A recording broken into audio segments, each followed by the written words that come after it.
Hola, muy buenas noches, bienvenidos. Esto es 2019. Ustedes recordarán la noche del 31 de diciembre del año 2018. Faltaba muy poco para que finalice el año. Algunos seguramente estaban celebrando, otros estaban reunidos con su familia, cuando de pronto el que entonces era fiscal de la Nación, Pedro Chávarri, dispuso que se iban Rafael Vela y José Domingo Pérez. A través de una resolución desactivaba el equipo especial sin sus dos fiscales más emblemáticos. El coordinador Rafael Vela era destituido, se cancelaba la designación de estos dos fiscales, lo cual provocó sin duda una movilización en contra, a pesar de la fecha, cuidadosamente estudiada, por cierto. Y bueno, esto devino más adelante en una denuncia contra Chávarri por encubrimiento real. Quitar a los fiscales que tenían en sus manos las investigaciones del caso Lavallato, sin duda, constituía encubrimiento real. El día de hoy, un juez, Hugo Núñez Julca, titular del Juzgado Supremo Instructor, ha decidido abrir proceso penal contra Pedro Chávarri por el presunto delito de encubrimiento real por la remoción de los fiscales Vela y Domingo Pérez. Por la remoción de estos fiscales el 31 de diciembre de 2018, como recordábamos. Esto es un paso importante, sin duda, porque lo que ha ocurrido con Chávarri no ha sido sino una historia de blindaje tras blindaje tras blindaje y una permanente obstaculización desde su puesto y desde su cargo como fiscal supremo al trabajo del equipo especial. Uno de los congresistas que asumió desde un primer momento la causa de Pedro Chávarri y pelear contra lo que ocurría en el Parlamento y este permanente blindaje hacia él ha sido Gino Costa, y por eso lo hemos convocado esta noche para comentar esta decisión del Poder Judicial que debería tener correlato en la suspensión de Chávarri de la Junta de Fiscales Supremos, pero es una decisión que en su momento se tendrá que evaluar y la fiscal Zoraida Ábalos, titular además de la denuncia, tendrá que ver y finalmente decidir qué hace con Pedro Chávarri. Bienvenido, Gino, muchas gracias por estar con nosotros. A pesar de todo, finalmente se produce esto. Hoy leí el editorial del diario El Comercio y decían que era una salida un poco tibia, ¿no?, para la situación de Chávarri, que no era el mejor escenario, pero que algo se estaba consiguiendo. Claro, porque el editorial del Comercio, sí, que es muy bueno y oportuno, lo que describe, digamos, es toda la secuencia histórica, ¿no? El conjunto de denuncias que habían contra Chávarri, y esta es la única que logra pasar. Es decir, una suerte premio consuelo, ¿no es cierto? El blindaje opera para que no se le pueda investigar por organización criminal y por otros delitos graves, pero esta es la única que pasa.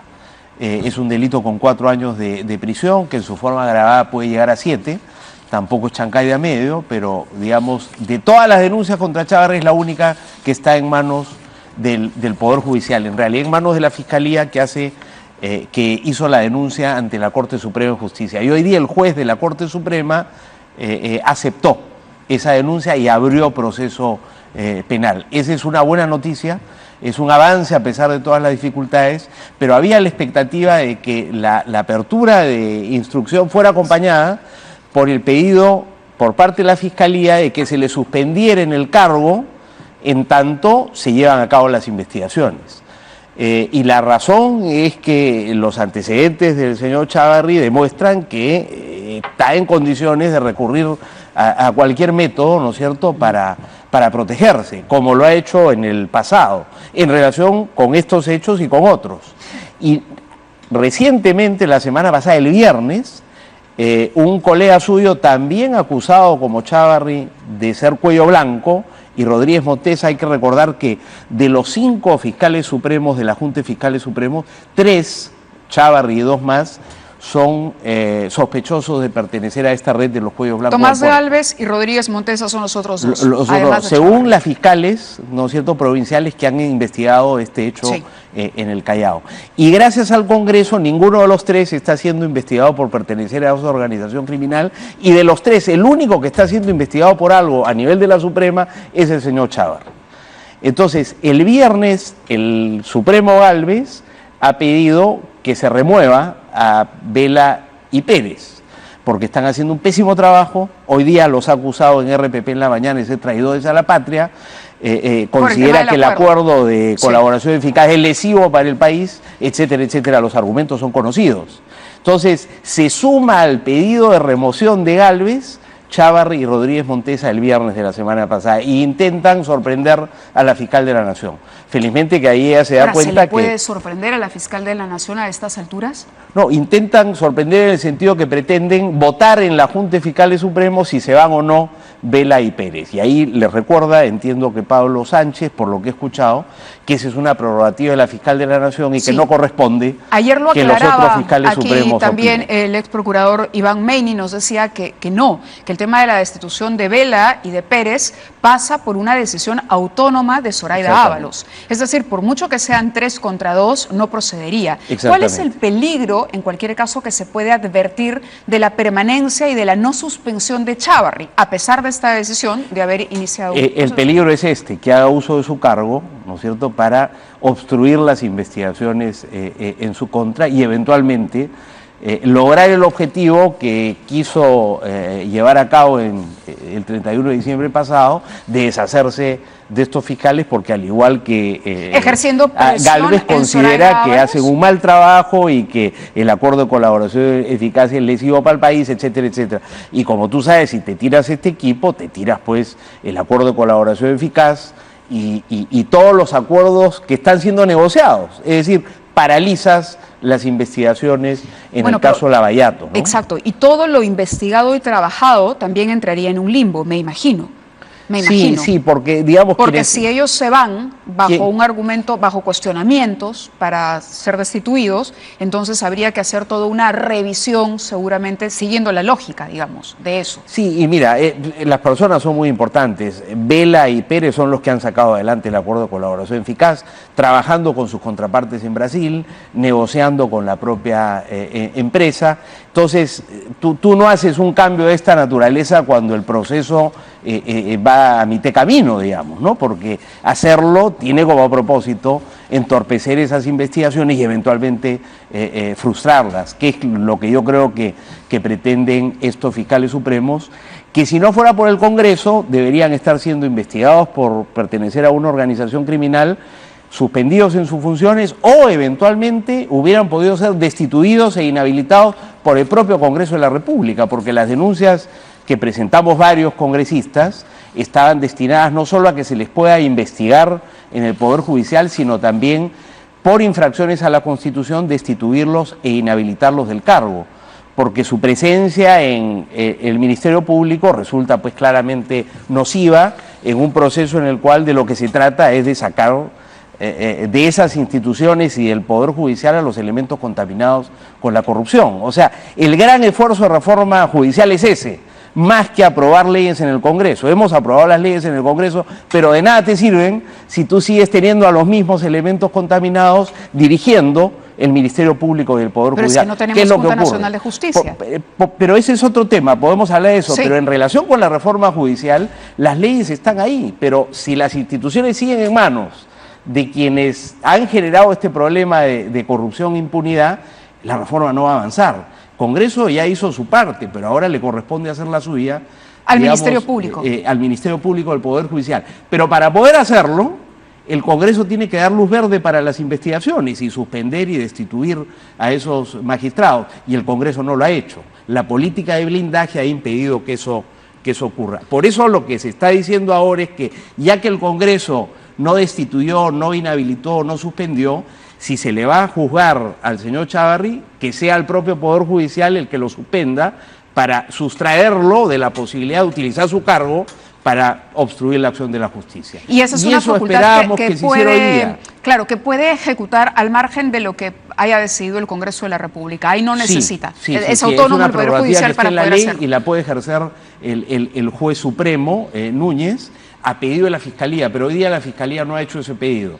Pero entiendo que lo puede hacer más adelante, y lo que sería bueno es que el fiscal del caso solicitara a la Junta de Fiscales Supremos las actas de la reunión del viernes para constatar, ¿no es cierto?, que se han coludido estos 3 fiscales supremos para una vez más intentar deshacerse de estos fiscales que llevan a cabo las investigaciones por el caso Lavallato. De acuerdo. Hay algunos tweets, comentarios que ha hecho el doctor César Nakazaki respecto a este tema. Más adelante estará con nosotros aquí en el programa, él también, para hablar de este pedido de prisión preventiva para Pedro Pablo Kuczynski. Pero en uno de ellos él dice, por ejemplo, respecto al acuerdo: la homologación del acuerdo de colaboración eficaz genera efecto de cosa juzgada. Su legalidad no puede ser discutida. Es decir, cuando Gálvez sale y dice que estos señores son traidores a la patria porque, digamos, ese es un acuerdo lesivo, además entiendo que la parte que ven Vela y José Domingo Pérez tiene que ver con la entrega de información y con todo el manejo de la parte penal.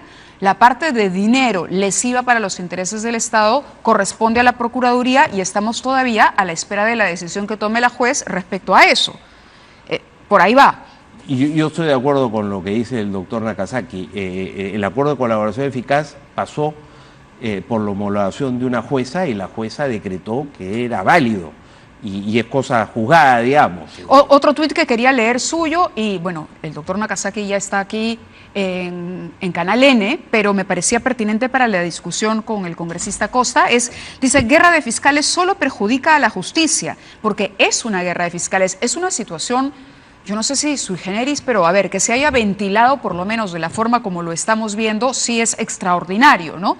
Porque Chávarri sale abiertamente en el Congreso señalando que la prisión de Keiko Fujimori, por ejemplo, está mal, que no sale en defensa de la señora Fujimori, y luego Tomás Gálvez acusa a José Domingo Pérez de hacer política porque presta declaraciones en los medios, cosa que Meini ayer nos decía tampoco es tan cierta. Es parte de la función fiscal dar cuenta de lo que esté en juego. Eso es por lo menos lo que dijo el ex procurador Iván Meini ayer. Es necesario, lo que dice el doctor Nakazaki, dice que este problema se solucione, pero no se va a conseguir el resultado ni con el adelanto de elecciones ni con el cierre del Congreso, es decir, con este mismo Congreso, sino, dice, recomponer la Junta de Fiscales, nuevamente el Ministerio Público en su conjunto debe encontrar una solución provisional interna.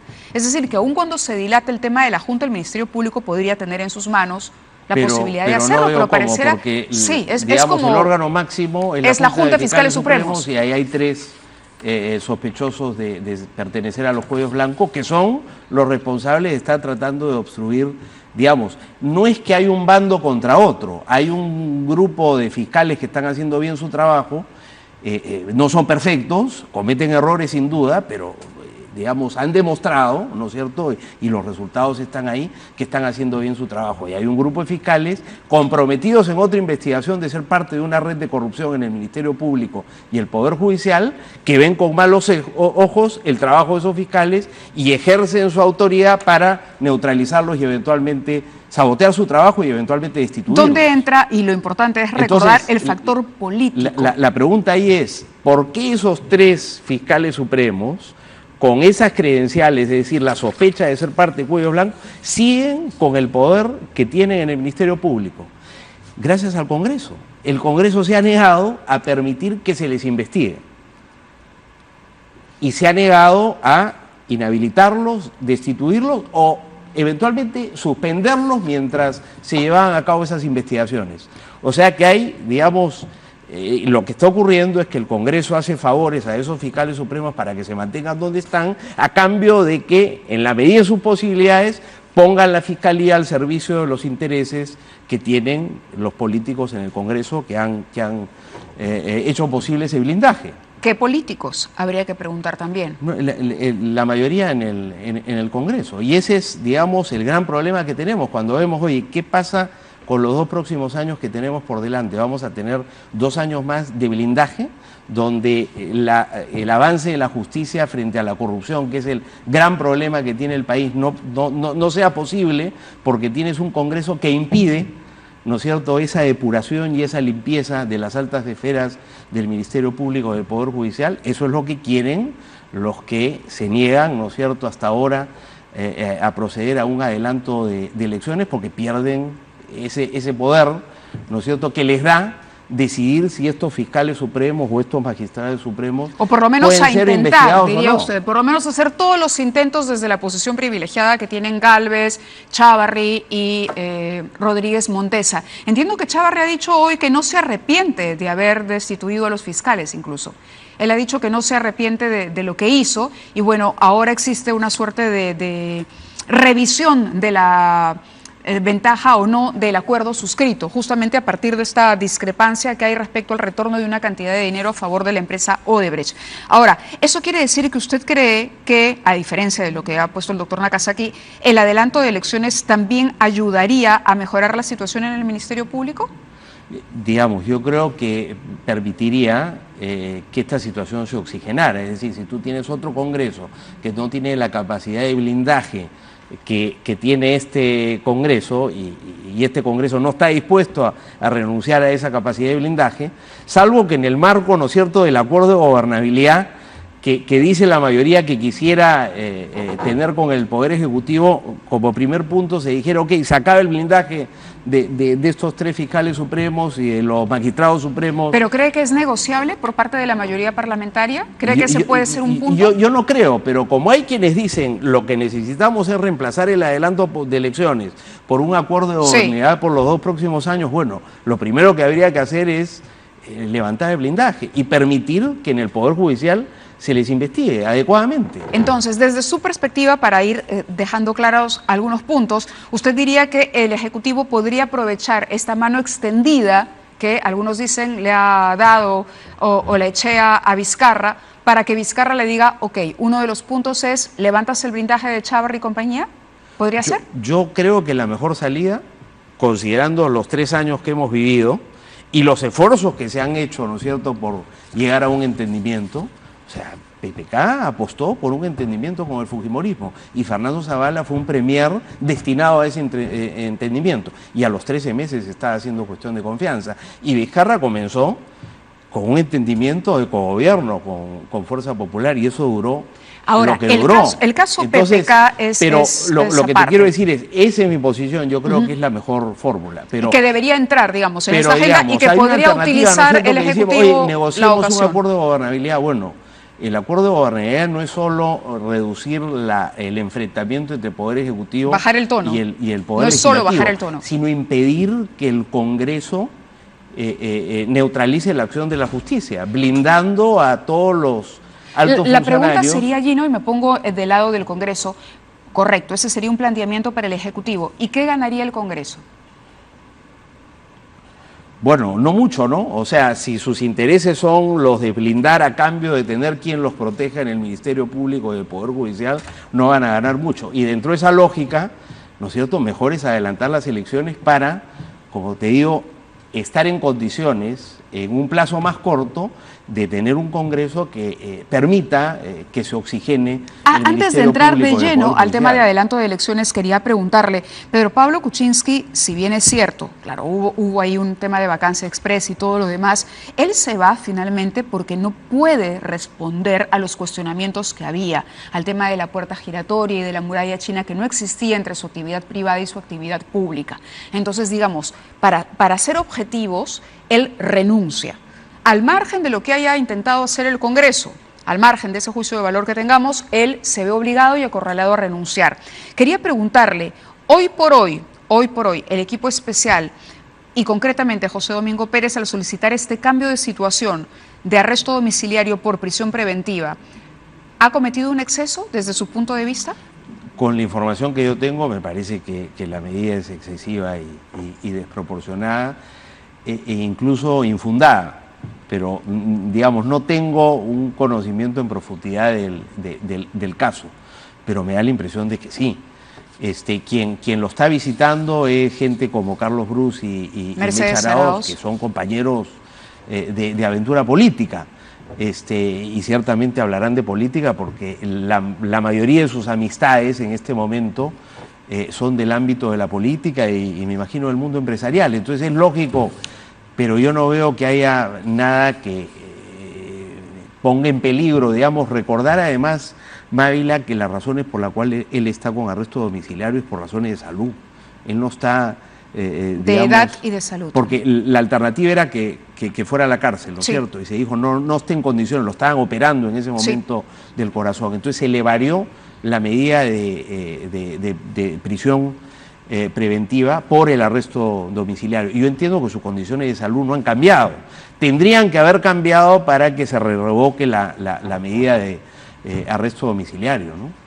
Ahora, el 12 de agosto Mercedes Arauz tiene registrada la última visita, de acuerdo al documento de la Fiscalía, desde las 4:37 de la tarde hasta las 6. Y ella renuncia a los 2 o 3 días a la bancada oficialista, y esa es una tingencia que hace el fiscal. Digamos, ahí se podría presumir que hay un tema de coordinación para dejar sin bancada a Vizcarra y que acá hay un contubernio político. ¿O es una libre interpretación del fiscal que también podríamos decir ha incurrido en una exageración? Porque al margen de que se conozcan, porque han participado juntos de un proyecto político, digamos, las coincidencias entre las fechas y las decisiones que se toman.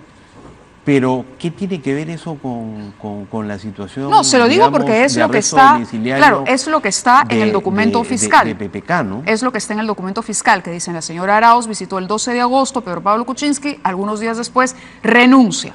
Ahora, Mercedes Arauz estuvo aquí con nosotros cuando ella renuncia a la bancada. Yo le pregunté si Pedro Pablo Kuczynski tenía conocimiento de esto, si ella lo había llamado para consultarle y qué sé yo, y me dijo claramente, y lo recuerdo, que él no podía emitir comentarios o que ellos evitaban tratar temas de política precisamente por las restricciones que tenía Pedro Pablo Kuczynski. Entonces, lo dijo aquí textualmente, ¿no? Lo otro es inferir simplemente que se pusieron de acuerdo y que hablaron política. Lo digo esto porque para muchos esta ha sido una medida excesiva tomando en cuenta el estado de salud y la situación de Pedro Pablo Kuczynski, de decir: Mercedes Arauz ha ido a planificar porque coinciden las fechas, siguiendo un poco su lógica. Pero digamos, yo no sé, podrán haber hablado de eso, pero que PPK haya decidido que Meche renuncie en ese momento para... es quitarle todo mérito, digamos, y a la decisión personal de Mercedes Arauz. Yo no estoy de acuerdo con la decisión y la oportunidad, sí, pero creo que esa ha sido una decisión autónoma de ella y a lo mejor conversada con Carlos Brus. No la comparto, pero no veo qué puede tener que ver con ella Pedro Pablo Kuczynski, la verdad. No. ¿Usted ha conversado con Pedro Pablo Kuczynski después de que le dieron el arresto domiciliario? No más, porque la bancada liberal, muchos le atribuyen a la bancada liberal ser la bancada oficialista. Leí unas declaraciones suyas en El Comercio donde dice que no son ni oficialistas ni los han invitado. ¿Tampoco los han invitado a hacerlo? ¿No ha habido un acercamiento con el presidente Vizcarra? No. Bueno, digamos, nosotros conversamos con el Premier y algunas veces con el presidente de la República. Hemos llegado juntos a donde estamos. Compartimos un plan de gobierno, vemos con buenos ojos los esfuerzos del presidente por enfrentar la corrupción y la impunidad, y es todo. Esa es la razón por la cual coincidimos, pero no porque, digamos, tengamos el carácter de bancada oficialista. No lo tenemos, no lo hemos tenido y no nos los han propuesto tenerlo. Tampoco. ¿Y se puede hacer una suerte de paralelo entre la situación de Pedro Pablo Kuczynski y la situación de Keiko Fujimori cuando recibe congresistas también? ¿O usted diría que ahí hay otro faltamiento más bien más? No sé cuáles son las reglas de conducta de la señora Fujimori en la cárcel, entonces no quiero hacer los paralelos, porque en un caso estás hablando de arresto domiciliario que tiene sus reglas de conducta, unas reglas distintas y en a otro las caso, otras. pero entiendo que la señora Fujimori esté en la cárcel, pero tiene derecho a lo que quiero ir es que para fines visita prácticos, de congresistas y recibe a muchos y... Sí, bueno, me parece bien hace poco salió, pero claro, uno dice, si Pedro Pablo Kuczynski finalmente fuese detenido, si el juez acogiera el pedido fiscal, eso tampoco impediría que se le visitara como se le visita a Keiko Fujimori. Vamos. Así es. La señora Arauz podría seguir yendo a visitarlo, el señor Violeta podría seguir yendo a visitarlo y todos los mencionados aquí también. ¿De acuerdo?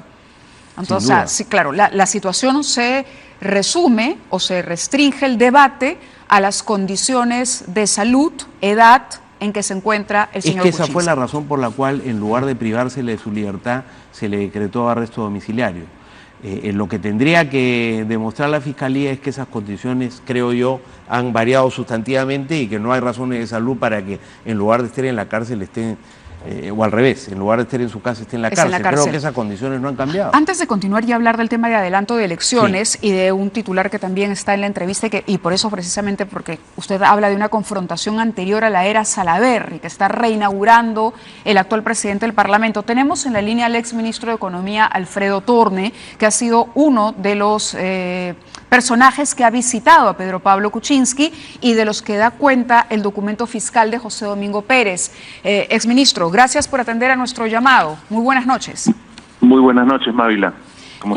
¿Cuáles han sido los motivos de la visita y qué podría usted, qué información por la cercanía que lo une a Pedro Pablo Kuczynski nos podría alcanzar acerca de cómo lleva él adelante o cómo es el día a día de él en el marco de su arresto domiciliario? Mire, mis visitas al expresidente han sido solamente por razones humanitarias. Como usted sabe, yo soy amigo de él y le tengo un gran aprecio. Es una persona que no tiene familiares en el Perú, no tiene quien lo visite en realidad, y vive con una enfermera y una persona que lo ayuda en la casa. Yo, en lo personal, temo mucho por su vida. Es una persona ya de edad, con los problemas que sabemos, problemas de corazón, y creo que si algo, la salud se ha deteriorado en estos últimos momentos. Bien, ¿usted descarta que el señor Kuczynski esté haciendo práctica o ejerciendo política dentro de su casa? Mire, yo no veo que el señor Kuczynski haga política, o sea, lo estamos viendo en los acontecimientos que no tiene ni siquiera bancada. Su bancada se ha diluido, no tiene partido, y yo diría que la gente que va es simplemente para apoyarlo, y porque lo peor que podría suceder es que una persona sola de su edad se deprima y sabe Dios qué cosa podría pasar. ¿Se ha comunicado con la familia en algún momento? Tengo entendido que algunos de quienes han visitado lo han hecho a pedido expreso de la familia de Pedro Pablo Kuczynski. Mire, como usted sabe, yo en realidad conocí al presidente Kuczynski por intermedio de su hermano. Yo fui alumno de él en Cambridge, y sí tengo contacto con la familia, pero lamentablemente la familia no está con él, y en estos momentos tan difíciles él necesita apoyo de sus amigos, ¿no? De acuerdo, le agradezco mucho su participación en el programa, Alfredo. Gracias por haber atendido nuestra llamada. Muchísimas gracias, Mávila. Gracias, buenas noches. Alfredo ha recordado, Mávila, que PPK renunció al partido, o sea, se ha desvinculado completamente, ¿no es cierto?, de la política, creo yo, y esa es otra razón a tener en cuenta, ¿no? Bueno, también es cierto el hecho de que Peronos por el Cambio es prácticamente nada, ¿no? Hoy, digamos, se fueron ustedes, luego se fueron Violeta, Cheput. Contigo. Es decir, ¿cuál sería el proyecto político atribuible a Pedro Pablo Kuczynski hoy? Bueno, quizá de los distintos grupos que digamos, terminaron como consecuencia de esa bancada, Contigo es el que puede estar más cerca de él, porque ahí está Gilbert y Violeta, ¿no? Que es el amigo político más antiguo de PPK. Bueno, es un tema para el análisis, porque habría que ver, claro, si a él le interesa seguir haciendo política a través de Contigo. Esa es la pregunta. No creo. Yo creo que él está preocupado en su propia... De su proceso y de su salud. De su proceso y de su salud. Gino, antes de concluir, muy rapidito, porque tengo al doctor Nakazaki también esperándonos ya para ver este tema, no se va a adelantar. El Congreso, seamos realistas, no va a decirle al presidente aprobamos tu iniciativa. O sea, no van a aprobar la iniciativa de adelanto de elecciones. Es lo que parece venir. No lo ha hecho hasta ahora, lo pudo hacer ayer, en el sentido de por lo menos dotarse de un cronograma. Nosotros planteamos, mira, ya han pasado más de 20 días desde que se presentó la iniciativa, se viene la semana de representación, reunámonos en la semana de representación, recibamos al Premier y al Ministro de Justicia para que nos presenten el proyecto de adelante de elecciones y discutamos con ellos si hay razones para eso o no. Escuchemos a los organismos electorales para saber si se pueden hacer las elecciones en un año y luego escuchemos a los especialistas para saber si esto es constitucional, si no es constitucional. Y luego, digamos, la primera semana de septiembre podríamos estar ya tomando una decisión y en la segunda semana de septiembre a más tardar ¿Es en el posible Pleno discutiendo cumplir esto. los plazos que ha propuesto Pero el Ejecutivo? se han negado a trabajar la semana de ¿es posible? representación. ¿Es posible? Digamos, los plazos son ajustados, pero suficientes. Si hay voluntad política y deseo de cooperar entre los poderes del Estado. De acuerdo. Pero lo que está demostrando la situación es que no hay ni voluntad política ni deseo de cooperación. No vamos a trabajar en la semana de representación como sí se trabajó las 2 últimas semanas de representación por el tema político, de en la reforma política. Y yo creo que la estrategia es dilatar para que no haya tiempo efectivamente. Y poner al presidente en y una entonces se situación... sostenga, Sí. como lo escuchaba ayer a Gino Violeta acá, decir, bueno, no hay tiempo. Le agradezco, Gino, nos ganó el tiempo. Gracias, A propósito de gracias, tiempos, nos gracias. ganó...